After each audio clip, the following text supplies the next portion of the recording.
بسم الله الرحمن الرحيم. قصيدة للشاعر أبو سلطان السليماني اليافعي. إلقاء مشتاق العلوي أبو وعد.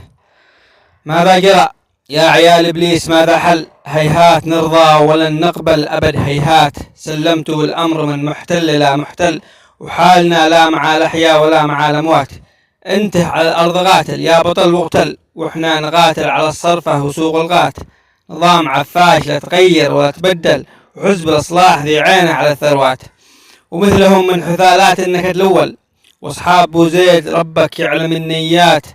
ذي بالعباية أجا شارد بلا شنبل، اليوم يشطح وينطح من قبل حقات. لا تحسبوا شعبنا الصابر غبي وهبل، لا تحسبونا سكتنا يا طفيليات. الصبر كمل معاكم والكذب قد كمل، والمصلحة كمله يا عديمين الذات. غلطان من ظن فيكم خير وتأمل، لا تستخفوا بنا يا خس مخلوقات. الحق حقي وأرضي، من زعل يزعل، والله مقهر وازعل على ما فات. وإن كان شي حل ولا الموت أحسن حل، يلعن أبو الذل حيا هادم اللذات. عيشوا في الذل مع الأبطال والله ما تنذل، وكملوا العمر من شحات لا شحات. وسلامة.